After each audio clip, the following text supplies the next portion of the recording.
आदाब नाजरीन, ख़ास मुलाकात में आप सबका खैर मकदम है। नाजरीन, इस वक्त मेरे साथ मौजूद हैं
साथ फीमेल सिंगर का जो आवाज़ काट कर जो है उन्होंने गाने गाते हैं।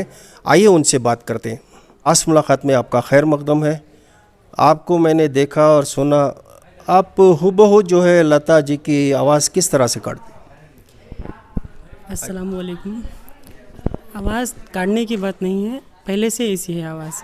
इसे बनाकर तो नहीं गा सकते, अगर बनाएंगे तो मालूम पड़ेगा लोगों को कि ये बना कर गा रहा है, तो ये बनावट की आवाज़ नहीं है जी। तो आप ये जो सीखे हैं कहाँ सीखे हैं? क्योंकि मेल की आवाज़ छोड़कर जो है लता जी की आवाज़ करना बहुत बड़ी बात है। ख़ास आप किस तरह से गा लेते हैं? बात तो ये है कि पहले मैंने मेरे नाना से सीखा, क्योंकि वो एक महफिल जमाया करते थे, लगाया करते थे, तो उनसे मैंने सीखा। और वो उनका हर वक्त उनका रियाज़ ऐसा होता था, सुबह फजर की नमाज के बाद रियाज़ के लिए बैठना होता था, तो हरी मिर्चियाँ खा के फिर गर्म पानी हर वक्त पिया जाता था। तो इस वजह से आवाज़ पतली होती चली गई। तो एक दिन ऐसा हुआ कि बेंगलुरु में ही एक शो में मालूम हुआ कि किसी ने कहा कि एक शो के दौरान कि आपकी आवाज़ लता मंगेशकर से मिलती है, और गाना था उस वक्त प्यार झुकता नहीं फिल्म का, तुमसे मिलकर ना जाने क्यों गाना था जी। तो उस वक्त मुझे मालूम चला कि मेरी आवाज़ लता जी से मिलती है। तो आपके नाना जो रियाज़ करते थे, क्या आपके नाना जो है स्टेज प्रोग्राम करते थे या सिंगिंग करते थे? जी, वो सीयर करते थे, वो शोज़ भी करते थे। तो आप उन्हीं से सीखे हैं? उनसे सीखा। तो ये कितने अरसा हो गया?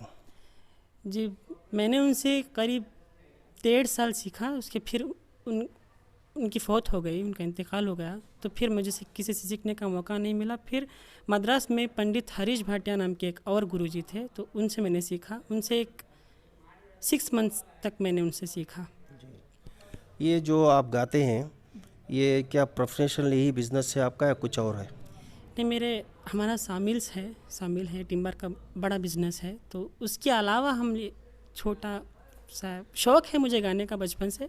मेरे घर में मेरे मॉम, डैड और मेरे 2 बहनें और मेरा एक बड़ा भाई है, हम चारों भी गाते हैं। अच्छा, तो पूरे लता जी की आवाज़ में गाते हैं? नहीं नहीं, सबकी अलग अलग वॉइस है। जैसे मेरी लता जी की है, तो मेरी एक जो बड़ी बहन है उनकी आवाज़ आशा जी से मिलती है। मेरी मॉम की भी लता जी से मिलती है, सिमिलर टू लता मंगेशकर। भैया की भी अच्छी है, उनकी अपनी आवाज़ है। तो इसके बाद जो है आप इतने दिनों से जो है कहाँ कहाँ परफॉर्म किए हैं स्टेज पर? आज बेंगलुरु को आने का मौका मिला है। जी, मैंने चेन्नई, हैदराबाद, पुणे, महाराष्ट्र, बेंगलुरु और भी कई कई जगहों पे मैंने शोज़ किए हैं। स्टेज पे गाते हैं तो वहाँ का जो सिंगर्स होते हैं, मेल फीमेल सिंगर्स होते हैं, तो उनका रिएक्शन क्या होता है? कई शो में ऐसा होता है कि मुझे बोला जाता है कि साद मलिक जब मेरा नाम लगता है शोज़ में, तो फीमेल सिंगरों को हटाया जाता है। ये परेशानी हो जाती है कि लोग कहते हैं कि ये हम लोगों को गाने नहीं देते। तो ऐसा बहुत ज़्यादा हुआ है। जो ऑडियंस होते हैं, क्योंकि बिना ऑडियंस के जो है आपका शो कामयाब नहीं होता है, ऑडियंस का जो है कैसा रिएक्शन था?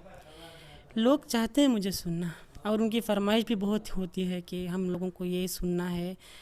कई मर्तबा ऐसा हुआ है कि हम गा रहे हैं, पीछे से लोग आके फिर गाने को रोक के फिर बिना म्यूज़िक के भी गवाया है, क्योंकि लोग कहते हैं कि नहीं नहीं, ट्रैक चल रहा है। तो ऐसा बहुत हुआ है। प्रोग्राम ख़त्म होने के बाद जब ऑडियंस मिलती है तो आपसे क्या गुफ्तगू होती है, क्योंकि आप मेल होकर फीमेल की आवाज़ किस तरह से काटते हैं? कुछ लोगों का यही कहना है कि आपको हमने सुना, बहुत अच्छा लगा और बहुत सराहते हैं। और ये बात भी ऐसी होती है कि हम लोग, मुझे सुनने के बाद लोगों का रिएक्शन मेरी जैसी आवाज़ काटने की कोशिश भी करते हैं कई लोग।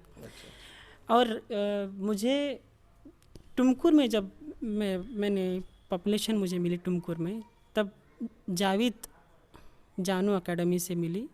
फिर उनमें से एक हमारे बहुत ख़ास अजीज़ दोस्त हैं, मेरे जैसे भाई की तरह हैं, इलियास खान। तो उन्होंने मुझे बहुत सराहा और बहुत सपोर्ट की है यहाँ तक आने में। बहुत बहुत शुक्रिया, आपने हमें वक्त दिया।